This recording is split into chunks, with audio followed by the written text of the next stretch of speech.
क्या आप सोच सकते हैं, जिस बंगाल में कभी बीजेपी का नाम तक मुश्किल से लिया जाता था, आज उसी बंगाल में बीजेपी ने ऐसा खेल कर दिया कि पूरे देश की राजनीति हिल गई। आखिर कैसे ममता बनर्जी का सबसे मजबूत किला टूट गया?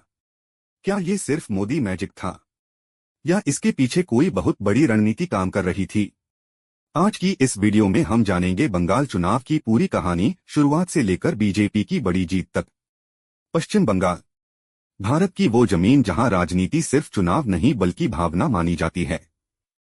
एक समय था जब यहां लेफ्ट का राज चलता था। फिर आई ममता बनर्जी, जिन्होंने 34 साल पुरानी सरकार गिराकर इतिहास बना दिया। उसके बाद ऐसा लगा कि बंगाल में टीएमसी को कोई हरा ही नहीं सकता।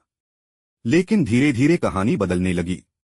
2019 के लोकसभा चुनाव में बीजेपी ने बंगाल में जबरदस्त एंट्री मारी। लोग पहली बार समझने लगे कि अब मुकाबला सिर्फ टीएमसी बनाम लेफ्ट नहीं है, बल्कि बीजेपी भी बड़ी ताकत बन चुकी है। इसके बाद बीजेपी ने बंगाल को मिशन बना लिया। हर जिले में रैली, हर गांव में कार्यकर्ता और सोशल मीडिया पर लगातार प्रचार। बीजेपी ने बंगाल में जमीन से लेकर इंटरनेट तक पूरी ताकत लगा दी। लेकिन सवाल ये है कि आखिर जनता टीएमसी से नाराज क्यों होने लगी? दरअसल लगातार कई साल सत्ता में रहने के बाद लोगों के बीच भ्रष्टाचार के आरोप बढ़ने लगे। शिक्षक भर्ती घोटाला, राशन घोटाला और कट मनी जैसे शब्द आम चर्चा का हिस्सा बन गए। बेरोजगारी भी बड़ा मुद्दा बन चुकी थी। युवाओं को लगने लगा कि वादे तो बहुत हुए, लेकिन नौकरियां नहीं मिली। बीजेपी ने इसी गुस्से को सबसे बड़ा हथियार बनाया। अब बीजेपी सिर्फ हिंदुत्व की बात नहीं कर रही थी। पार्टी ने बेरोजगारी, भ्रष्टाचार और कानून व्यवस्था को भी जोर-शोर से उठाया। यही वजह थी कि धीरे धीरे बंगाल में बीजेपी का समर्थन बढ़ने लगा। लेकिन असली गेम यहां शुरू हुआ।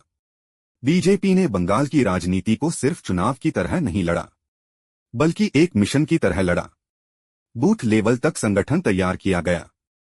हजारों नए कार्यकर्ता जोड़े गए। आरएसएस का नेटवर्क भी लगातार एक्टिव रहा। और फिर आया सोशल मीडिया का दौर। यूट्यूब, फेसबुक और व्हाट्सएप पर छोटे छोटे वीडियो वायरल होने लगे। ऐसे वीडियो जिनमें टीएमसी सरकार की आलोचना होती थी और बीजेपी को बदलाव के रूप में दिखाया जाता था। युवा सबसे ज्यादा इसी कंटेंट से प्रभावित हुए। अब यहां एक और बड़ा फैक्टर आया, हिंदुत्व। बीजेपी ने दुर्गा पूजा, रामनवमी और सीमा सुरक्षा जैसे मुद्दों को बहुत जोर से उठाया। खासकर बॉर्डर वाले इलाकों में घुसपैठ का मुद्दा काफी बड़ा बन गया। कई लोगों को लगने लगा कि बीजेपी मजबूत सरकार दे सकती है। दूसरी तरफ टीएमसी ने बंगाली अस्मिता का कार्ड खेला। ममता बनर्जी ने खुद को बंगाल की बेटी बताया और लोगों से भावनात्मक जुड़ाव बनाने की कोशिश की। लेकिन इस बार जनता सिर्फ भावनाओं पर वोट देने के मूड में नहीं थी। लोग नौकरी चाहते थे, भ्रष्टाचार खत्म करना चाहते थे और बदलाव देखना चाहते थे। यहीं बीजेपी ने सबसे बड़ा फायदा उठा लिया। प्रधानमंत्री नरेंद्र मोदी की रैलियों में भारी भीड़ दिखने लगी। अमित शाह ने लगातार बंगाल दौरे किए। बीजेपी नेताओं ने दावा करना शुरू कर दिया कि इस बार बंगाल में इतिहास बनने वाला है।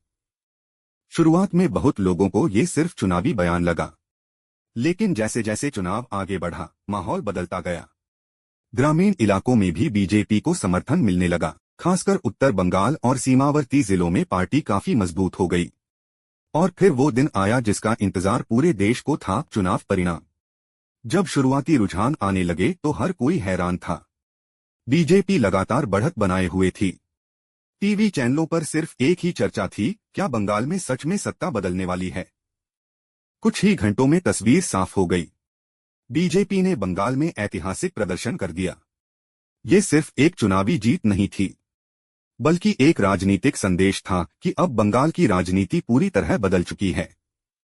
लेकिन क्या ये जीत सिर्फ मोदी फैक्टर थी?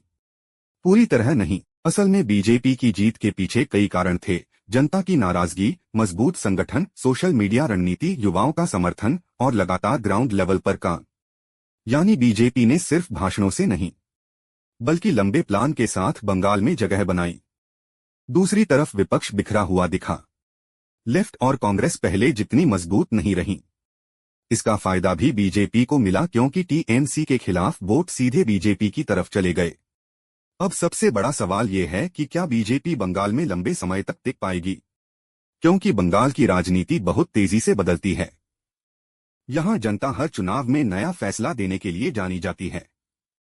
लेकिन एक बात तय है, जिस बंगाल को कभी बीजेपी के लिए असंभव माना जाता था, उसी बंगाल में बीजेपी ने अपनी सबसे बड़ी जीत दर्ज करके इतिहास लिख दिया।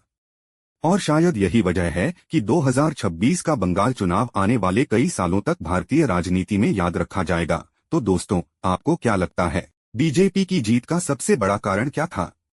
मोदी फैक्टर, हिंदुत्व, भ्रष्टाचार के मुद्दे, या जनता का बदलाव चाहना? अपनी राय कमेंट में जरूर बताइए। और अगर आपको वीडियो पसंद आई हो तो लाइक, शेयर और चैनल को सब्सक्राइब करना मत भूलिए।